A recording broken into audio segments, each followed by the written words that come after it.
Hi, welcome to Platform Mastery. In this video, I will show you how to share Figjam Design with client. Go to Share and input the email address of your client that you want to invite. After that, click on Invite and it will reflect here. We can now choose here whether your client can edit or view the presentation.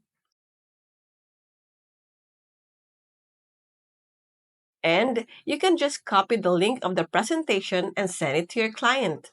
And that's it. For more videos like this, hit the subscribe button and click the notification bell so that you get notified for our new uploaded videos. See you next time!